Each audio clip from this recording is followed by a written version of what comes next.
over there in 1 Kings 4 before we get into it. You can review what we went through in 1 Kings 3. I guess we skipped a week last week. It started out with Solomon being friends with the king of Egypt.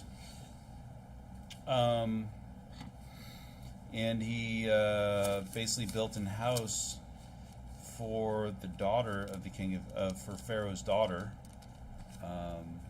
And generally, Egypt represents like wickedness, so that's not that. I don't think that's a good thing that he should have done. Now you could say that maybe Pharaoh wasn't that bad of a person. Maybe that's true, but we talked about looking in. He should have looked in Israel. First off, we're going to see. I'm going to bring up that verse and where he has like is it 300 wives, 100 concubines, or the other way around? He's got like basically 1,000 wives. So he had more like he had an affinity for women, which was a bit much. And they're also offering up on the high places, and we talked about the fact that if people don't have a good place to worship the Lord and serve the Lord, then they're just going to do things the worldly ways. They're going to seek after the nice church building and things like that, instead of going to where the Bible's actually being preached, even though, church might look like a dump. Inside is not so bad, and there's actually godly people that are going to heaven, love the Bible and love the Lord. And instead, what they'll do is they'll seek like the big steeple and the stained glass and things like that. And then for some reason, the priest or whatever in the long robe with all the drapes, the things they hang, they have like their flare. It's like their thing that they do. I don't know what that's about. And they think that that's good because that's a high place. So they're just going where they sacrifice, and they're sacrificing on the high places. So churches need to gather in a local place led by a man of authority and accountability. And we also talked about like these home churches where people just do their own thing and how that's not biblical. That a church can start in a home, but what people call home church is more of just a coffee club. Then God comes and speaks to Solomon in a dream and basically gives him a wish, and he asks for wisdom to judge the people, and God likes that, and he gives it to him. He didn't ask for like the carnal things like wealth and health and long life and stuff. God basically gives him everything because what he asked for pleased the Lord. And then you have the judgment of the harlots with the baby, and that kind of established Solomon as like this very wise person. But if you remember, Solomon was already pretty wise. He was already a pretty smart guy, the way that he dealt with those guys like Adonijah and Joab and Shimei in the beginning. That was before God granted this wish, and he was dealing with them pretty smart back then too. So Solomon's always been a pretty wise person. Let's get into 1 Kings 4 before we do. I'm going to pray. Heavenly Father, I just pray that you fill me with your Spirit. Help me to preach. In Jesus' name we pray. Amen. 1 Kings 4:1. So King Solomon was king over all of Israel, Judah and Israel. And these were the princes which he had: Azariah, the son of Zadok, the priest. And I just want to say princes usually means just like ruler, someone in authority. It doesn't mean like we think of like Prince Harry and Prince William as being like the descendants of like the king and the queen. That's not what prince generally means. Here's a verse in Job 34:19. How much less to him that accepteth not the persons of princes, nor regardeth the rich more than the poor, for they all are the work of his hands. So you can kind of see it's just putting prince and like the wealthy, like the rich, on the same level. So I would use it as like some wealthy, influential ruler type of person, someone that has some authority. It doesn't mean like these are his sons, because obviously Zadok is not related, is not like Solomon's uncle or son or something like that. Eliareph and Ahiah, the sons of Shisha, scribes. Jehoshaphat, the son of Ahilud, the recorder, and Benaiah, the son of Jehoiada, was over the host, and Zadok and Abiathar were the priests. So it's just going through. It's done this many times in the Bible, where it's basically just listing who the king's men were that he trusted and relied on. And there isn't a whole lot maybe to get from this, other than the fact that God is very diligent to make sure that we have a record so that we know. Because this is the Word of God, this is the truth. And if you're able to find some record somewhere that was actually the truth, which the Bible is, but some non-scriptural thing, it would say the same thing. This is a book of history.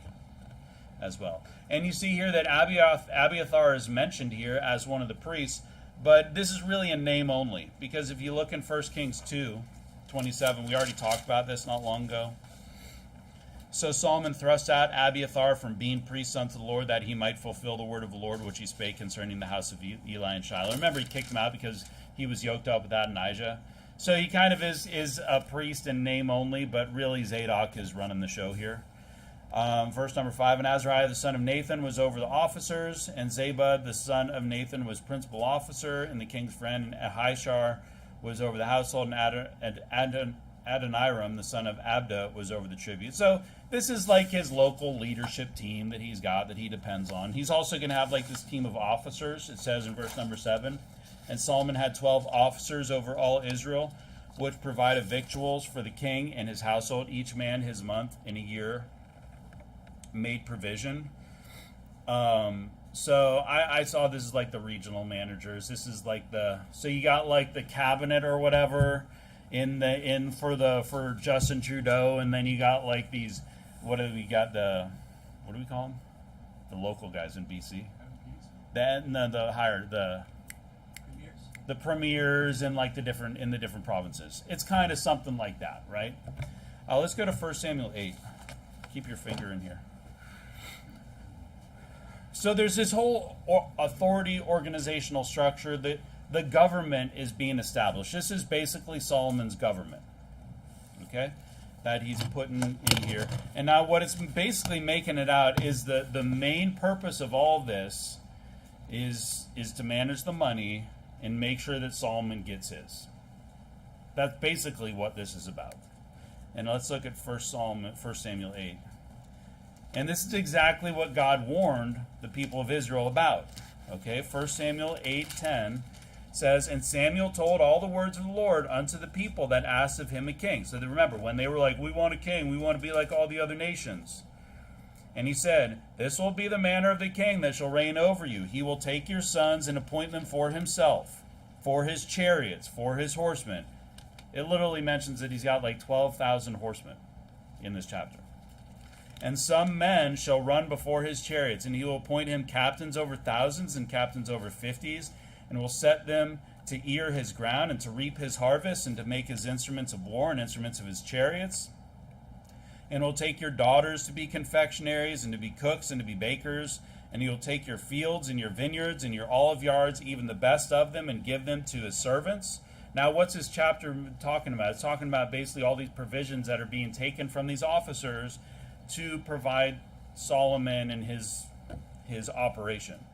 And he will take the 10th of your seed and of your vineyards and give to his officers, and we're literally talking about his officers here, and to his servants, and he will take your men servants and your maid servants and your goodliest young men and your asses and put them to his work. He will take the 10th of your sheep, and ye shall be his servants, and ye shall cry out in the day because of your king, which ye shall have chosen you, and the Lord will not hear you in that day. And actually, do you remember at the end of Solomon's life, when the people come to Rehoboam and they're like, hey, your dad dealt really harshly with us. Could you ease it? And he said, like, my pinky is thicker than your thigh or something like that. You know, I forget what it is. He's going to like bite him like scorpions, or basically Rehoboam's like, I'm going to be like 10 times worse than my dad. See, this was a huge burden that was put on the people, because now what you have is you have Solomon, who's extremely famous, and it says in like the last verse of the chapter, if you look, I'm pretty sure it was last verse. It says, there people come from and came of all people to hear the wisdom of Solomon from all kings of the earth, which had heard of his wisdom. So he's got like this reputation. He's famous. People are coming from all over. Now they don't want to come and meet Solomon at 10663 King George Boulevard. You know, eating Costco. Hey, I don't mind the Costco beef and salami with the Costco bread and the Costco chips, you know, and the water. Like, they're not going to be impressed. They want to be impressed. So what do they have? They have to take all this stuff from the nation to basically elevate Solomon so that he projects this image that they have. Okay? So what's exactly happening is what God said would happen. is he's going to take all of these things that before would have been, spread out, and people would have had plenty and things and basically Solomon's going to take them for himself, which is what the king does. That's what happens. Okay, let's keep reading. We're going to go through all these guys here, verse number 8 through 19.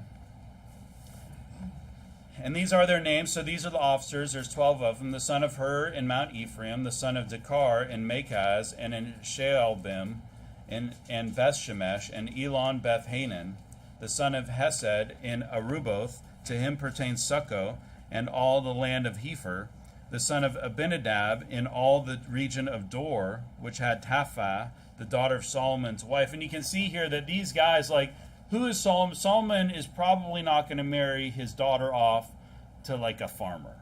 Let's be honest. Even though if you're actually looking for a good husband for your daughter, it might be the farmer instead of the king's reprobate son. Okay? You might want the farmer's son instead of the king's reprobate son.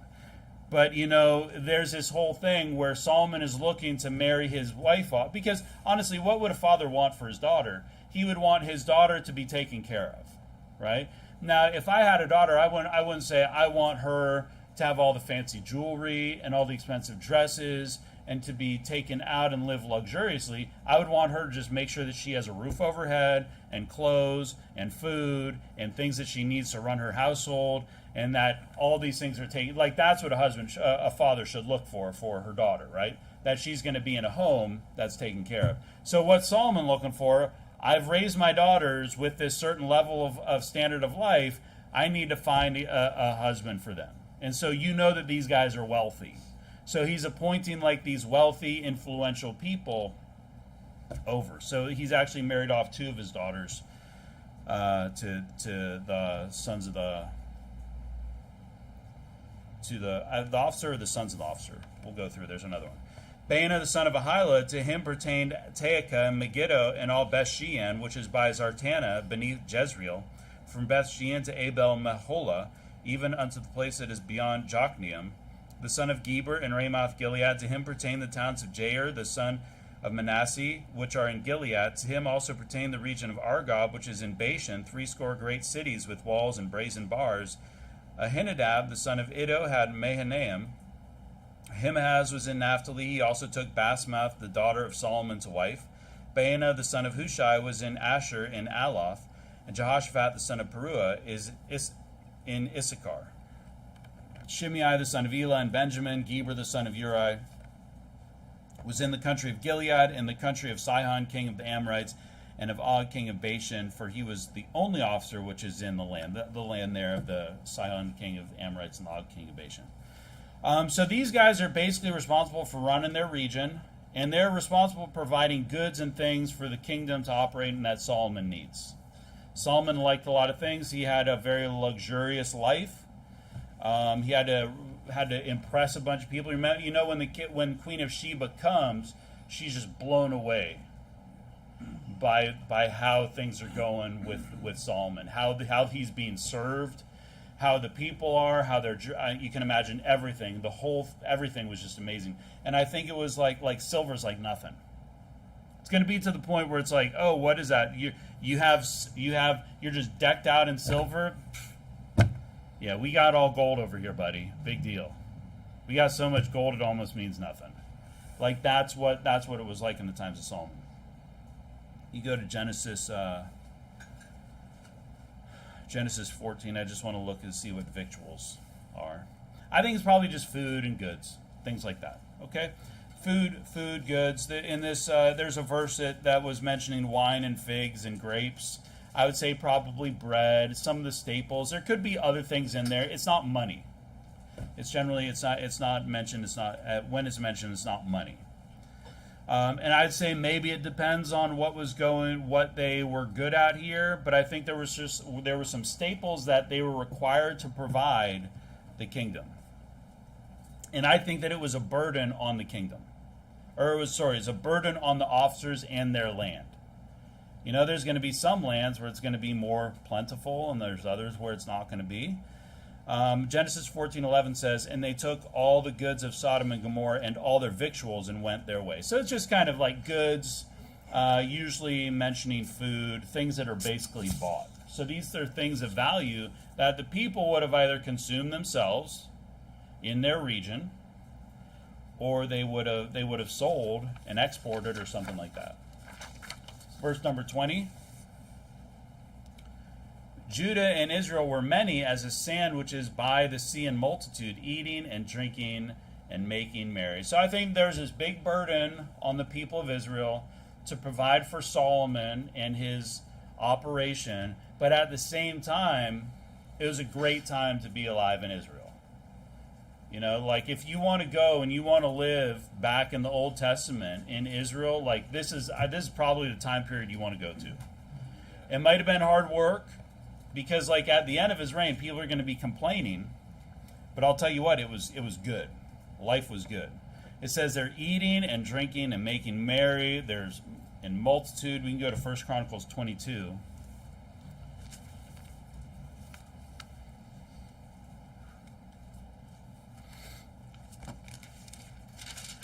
I think this is basically the peak of the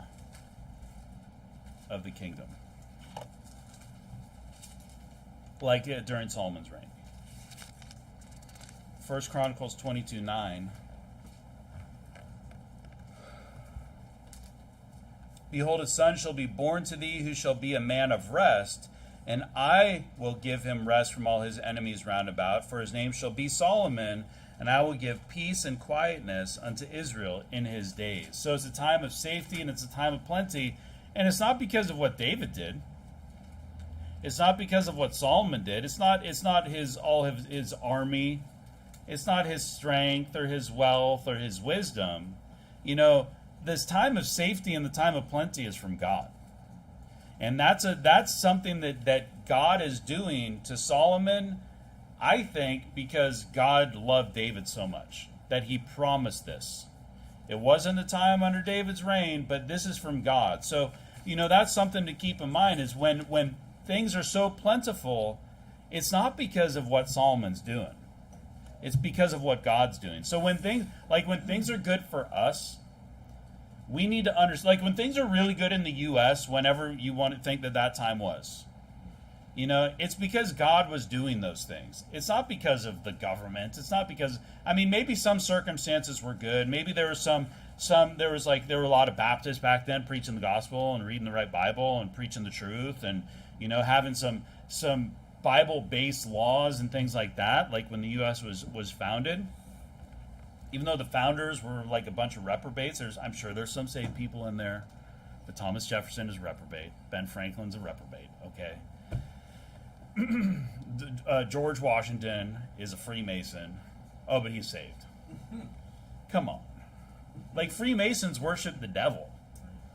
Like you can't be in Freemasonry. You're basically worshiping the devil. It's like Egyptian, like, witchcraft and all this paganism.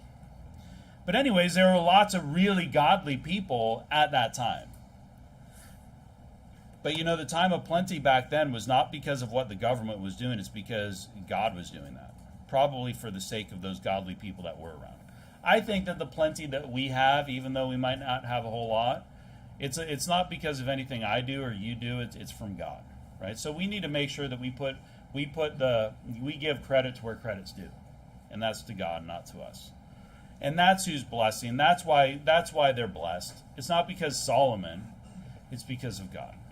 Verse number 21. And Solomon reigned over all kingdoms from the river unto the land of the Philistines and unto the border of Egypt. They brought presents and served Solomon all the days of his life. So he's famous. He's influential. You know, I don't think it's wrong for a saved person to be famous and influential. I think what the problem is it can be a trap where people start thinking that they're spiritual because they're being blessed. I'm being blessed by the best. And they think that because things are going good, it's them getting what they deserve for being good. But, you know, obviously you look at David, who's extremely famous. and renowned all over. You look at Solomon and people are coming to him. What it is, I don't think it's bad for people to be famous or people to be influential, but it's all about how you're going to use that. And what you don't see, unfortunately, here is that Solomon is really like laying hard on the gospel, you know. And everybody that came to him was at least getting the, do you know for sure if you died today you go to heaven? Hey, thanks for visiting us. You know, we love to show you around the kingdom. We just want to make sure that before you go on the tour, that you sit over here in this little room, and Brother Cleo is going to show you how you can know for sure that you're going to go to heaven one day. It's like one of these timeshares, and if you go to like a timeshare, I've never been to one, but they'll give you like a free stay, but you just have to sit through their little sales pitch. Okay. It's like, okay, welcome to the kingdom. Now sit down in here. We're going to show you the gospel, give you a chance to go to heaven. But, you know, being famous, being influential is going to be a great responsibility on a saved person. Because there's going to be a lot of temptations like there were for Solomon, and then he ends up with 1,000 wives, and they basically draw his heart away from the Lord. And I'm sure that it says here that he's had like, 3,000... what's the number? Like 3,000 proverbs and like 1,200 songs or something like that. I forget what the number is. So obviously he 3,000 proverbs and 1,005 songs. Obviously he is kind of spreading the truth, but I think that the possessions and the glam and stuff were a bit much, because it never says that like the ruler should do these things. David didn't make a big ado about like wealth and gold and peacocks and apes. You know what I mean? Like David didn't give I don't give a rip. I don't give a rip about peacocks. Okay.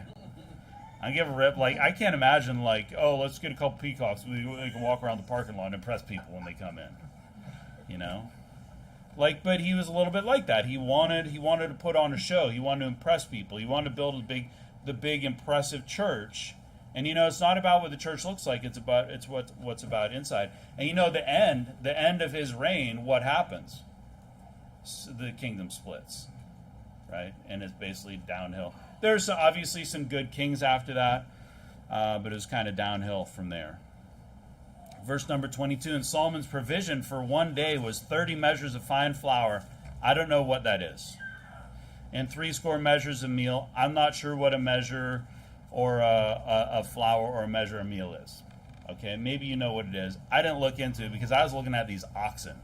10 fat oxen and 20 oxen out of the pastures every day. And 100 sheep. Besides hearts, it's like a deer and roebucks and fallow deer and fatted fowl. So besides like the deer and the ducks and the geese or whatever these birds were, he's going through 30 oxen a day. I looked it up, okay? I looked some of this stuff up. You were a butcher. How much does a cow weigh? 600, 800, 1,000 pounds maybe? And it said that it was like 60%, something was 60 to 65% of that weight is meat, good meat, which means that this is like 1,100 oxen in 1 year and 36,500 sheep, and one ox will give you about 500 pounds of meat, which means that every day he's going through 30 oxen, and if you give half a pound of meat to a person, which is a decent amount, right? I don't think they're eating like 2 pounds of meat a day because they ate a lot of different things. That's like 27,000 people a day that these 30 oxen would feed.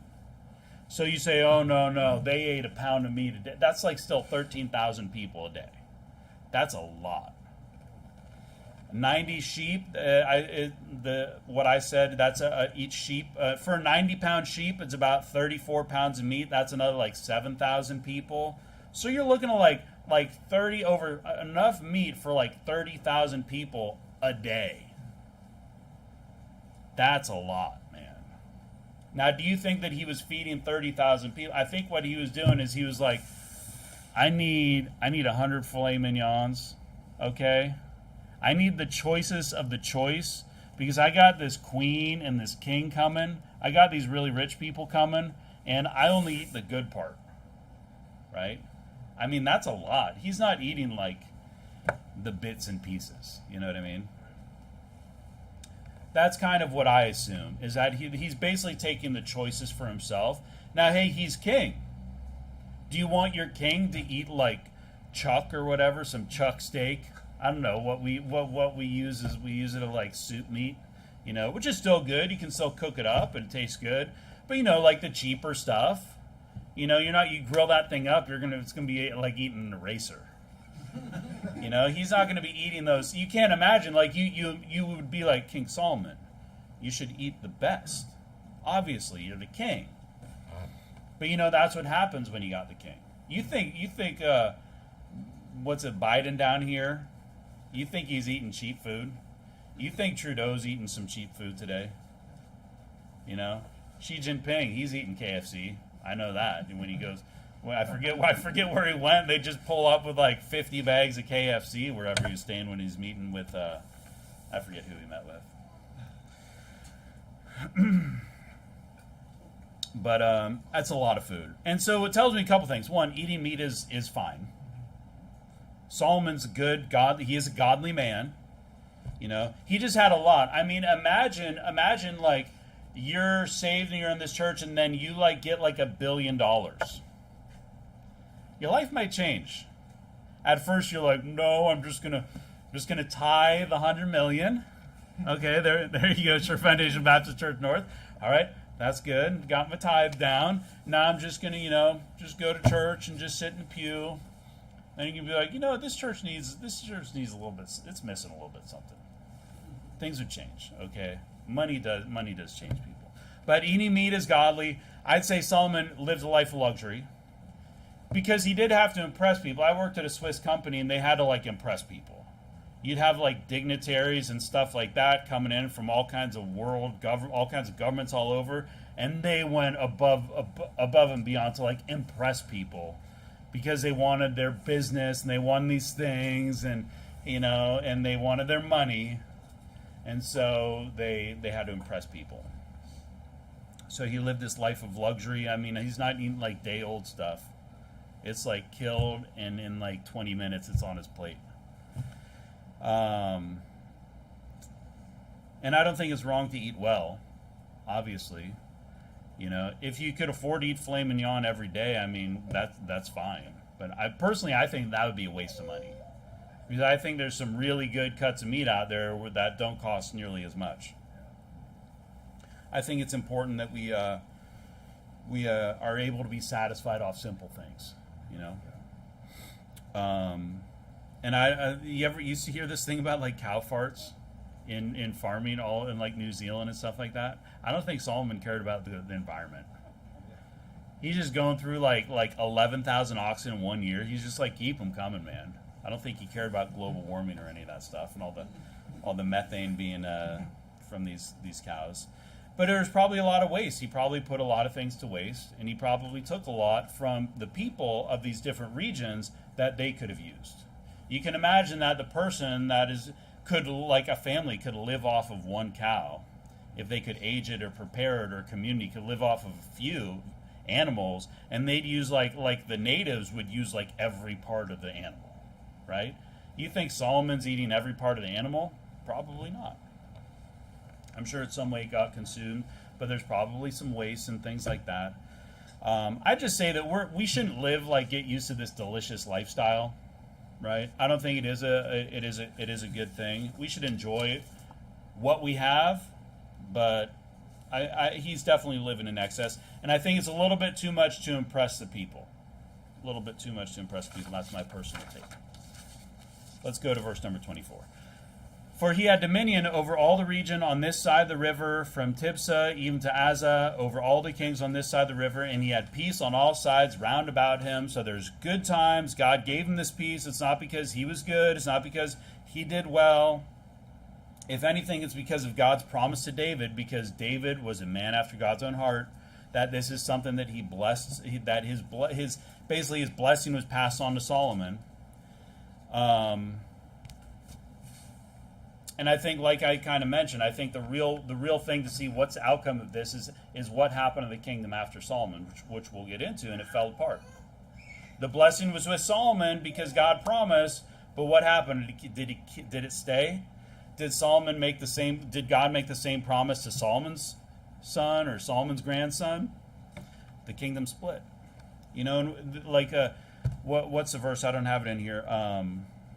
Unto whom much is given, much is required. Right? It's like the Spider-Man quote: "With great power comes great responsibility."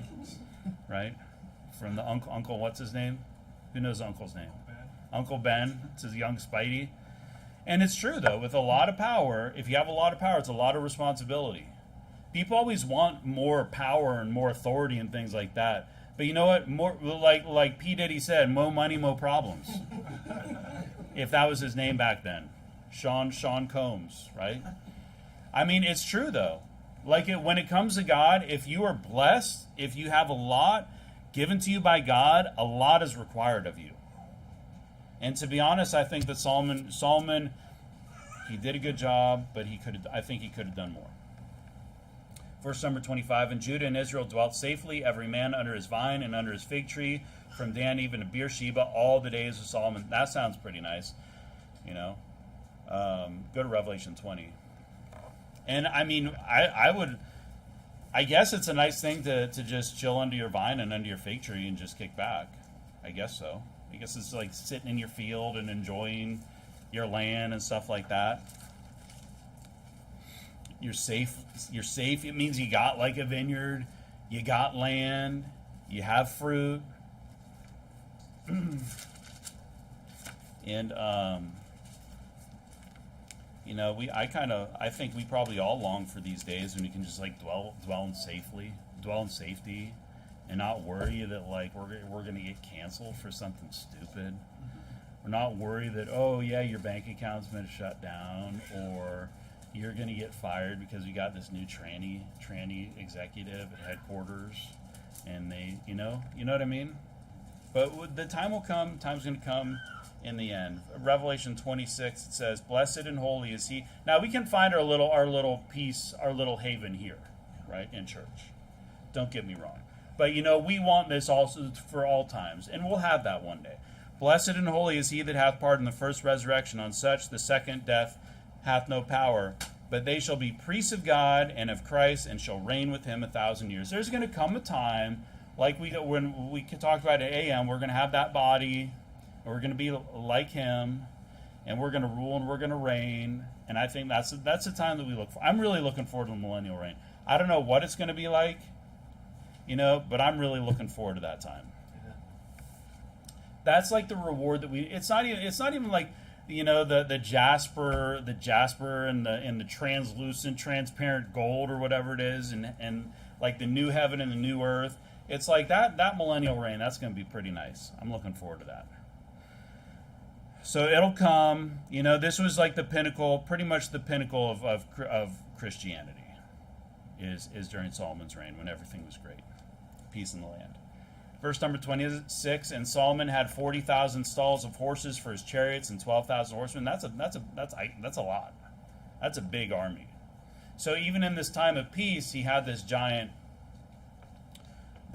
powerful army.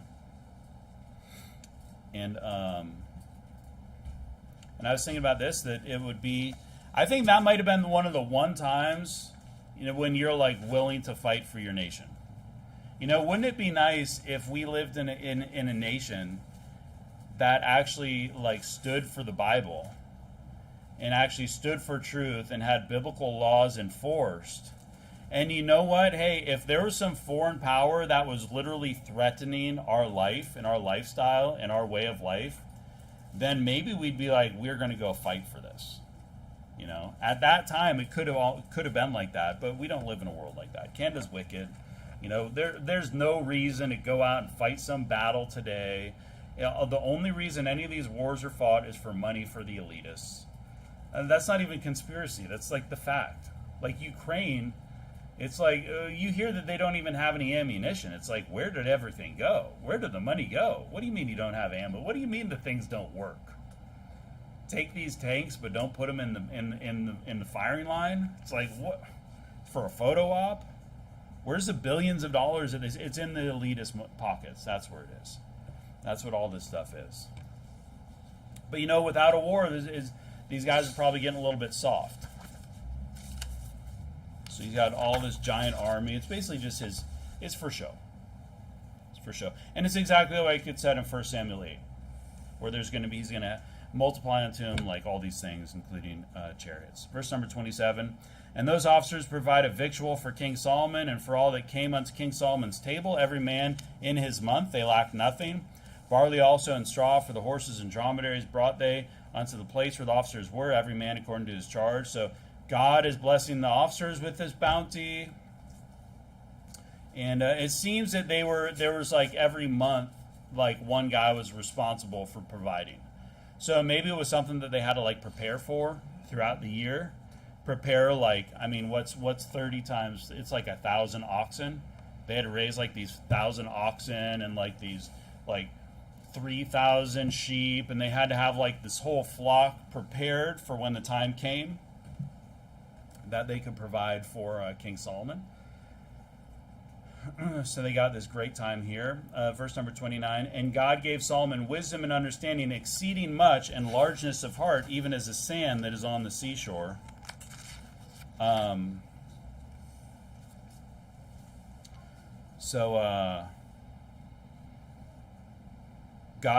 really helped Solomon out here too.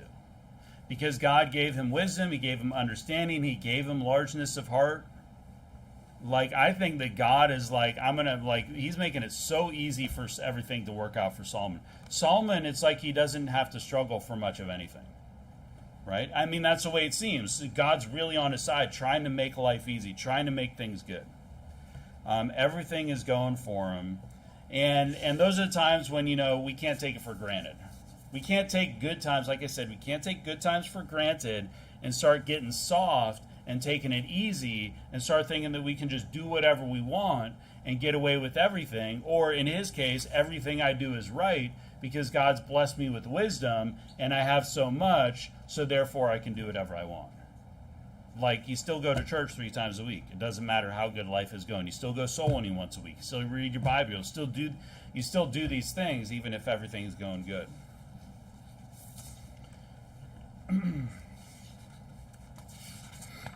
Verse number 30. And Solomon's wisdom excelled the wisdom of all the children of the east country and all the wisdom of Egypt, for he was wiser than all men, than Ethan the Ezrahite. So these must have been wise men at the time that people would go to. And Heman and Chalcol and Darda, the sons of Mahol. And his fame was in all nations round about. And he spake 3,000 proverbs, and his songs were 1,005. And he spake of trees, from the cedar tree that is in Lebanon, even unto the hyssop, that springeth out of the wall. He spake also of beasts, and of fowl, and of creeping things, and of fishes. And there came of all people to hear the wisdom of Solomon from all things of the earth, which had heard of his wisdom. So you kind of get the feeling that, like, I wonder who he listens to. I mean, everybody's coming to him to listen to him. Who does he listen to? He should be listening to God, right? And what you see, like, Bible knowledge is very important. God, like, all these proverbs and all these songs, like God didn't just put those things in his brain. Imagine how long, if I told you to write a proverb, how long would it take? If I told you to write a song, how long would that take? And he wrote 1,000, and he wrote 3,000. Like, he put a lot of time into this, right? He put a lot of effort. God gave him a lot of abilities, but he also used them. And he put in a lot of time. Now, he had this motivation where he's using these things because it was impressive to people too. Right? Like, he would use these and he would use them to impress people around him, that he has all these proverbs. But we actually have his proverbs. Like, we have a book of Proverbs. And they are beautiful. They are spiritual. It's the Word of God. So it's not like it was just some vain thing that he was doing. But you also see that he has like this worldly knowledge too. Sometimes we shouldn't be just stupid to the things of the world. Hey, it's good to understand science and it's good to understand how things work. You can reach more people by talking about these things as well. And so people are impressed and they come from all over just to hear him out, just to hear his wisdom. But I do want to make a point. Go to First Kings 11. And I think Solomon was a great man. Don't get me wrong. But let's just look at 1 Kings 11:1. The reason I kind of maybe have like some negative feelings towards Solomon is because of, like, let's look at verse number 1. But King Solomon loved many strange women, together with the daughter of Pharaoh, women of the Moabites, Ammonites, Edomites, Zidonians, and Hittites, of the nations concerning which the Lord said unto the children of Israel, Ye shall not go into them, neither shall they come in unto you. For surely they will turn away your heart after their gods. Solomon clave unto these in love. And he had 700 wives, princesses, and 300 concubines, and his wives turned away his heart. So you got this guy who's blessed exceedingly with wisdom, and largeness of heart, and plenty, and greatness, and respect, and fame. But why does he do so much stupid stuff? Why is he marrying 1,000 women? Hey, just because you're smart doesn't mean everything that you do is smart. You got to use wisdom, okay? There's a lot. You ever met the people that are smart but they're just stupid? You met these people. You got book smart people. I've met good night. I'm not going to mention his name. This guy who is a math professor, math instructor, okay? You might know who I'm talking about.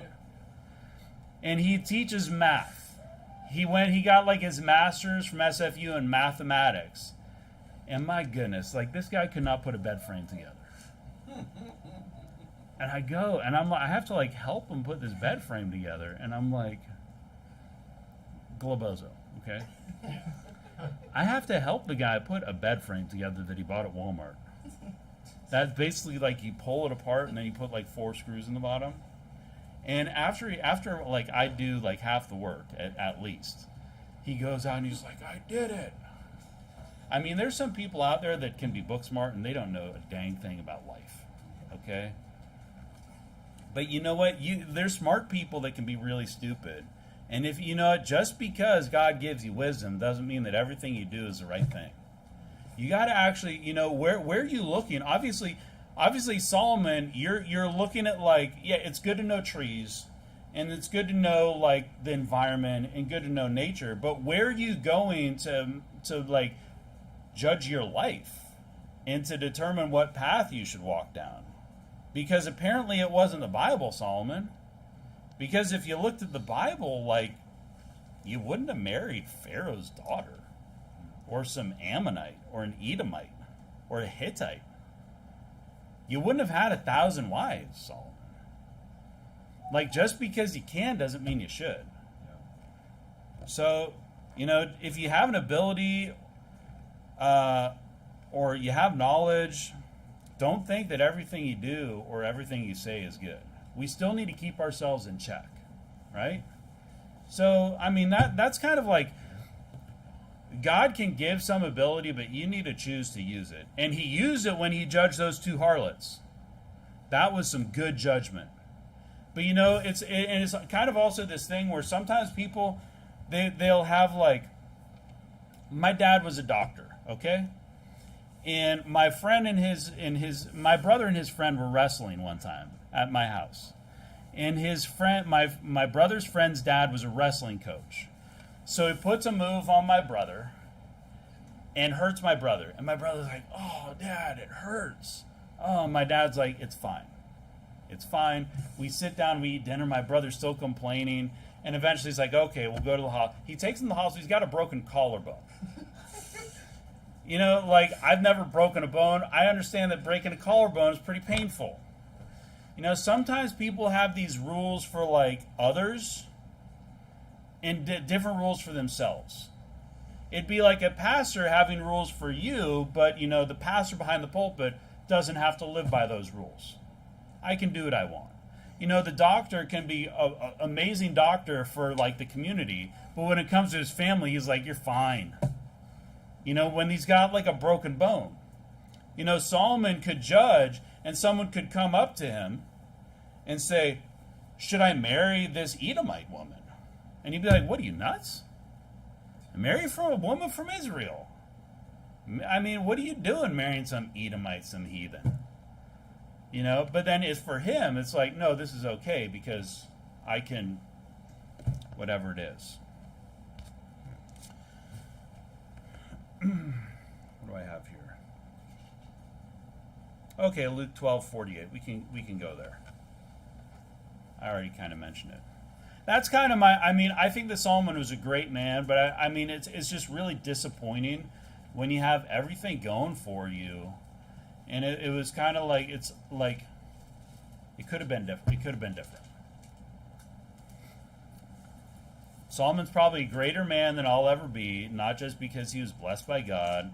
You know, I'm looking from the outside. You know, I'd never be able to afford 1,000 wives, so it's not like it's something I can. Not that I would want that. I mean, like, how do you even spend time with 1,000 wives? Like, even just like having a coffee with 1,000 wives. Like, what are you gonna do? You're gonna go to like is his whole life just spending time with his women? It's like, okay, I wake up and then I have tea with wife. What's her name? Can you remind me? Where is she from? Give me some background. Come on, recorder. Give me some background on this woman. When did I marry her? How long have we been? Okay, and who we having lunch with today? Is she the one with the brown hair, or does she have black hair? Oh, that. I mean, I can't even, like, at that point, it kind of means nothing. It's like a collection. It is kind of bizarre. Luke 12:48. But he that knew not and did commit things worthy of stripes shall be beaten with few stripes. For unto whomsoever much is given, of him shall be much required. And to whom men have committed much, of him it lasts the more. You know, a lot was given to Solomon, and a lot was required of him. But he was a man, and he made some poor decisions. Even though God blessed him with wisdom, and he did make very wise decisions for his people. And, you know, he did make Israel look really good. But, you know, once again, you're going to see that he kind of screwed up with his children. You know? It's kind of the story of the Bible. Pay attention to your kids. So that's enough for 1 Kings 4. I'll just wrap it up. We can summarize it next week. Heavenly Father, thanks so much for this day and for this book. I just pray that you help us to not only learn wisdom, but also apply it in our lives and make good life choices. And when you do bless us with plenty and bounty, that we would give you the glory and give you the thanks. Not saying that Solomon didn't, but that we would make an exerted effort to give credit where credit is due. And every good thing comes from you. It comes from above. So, Lord, we just pray thanks for today.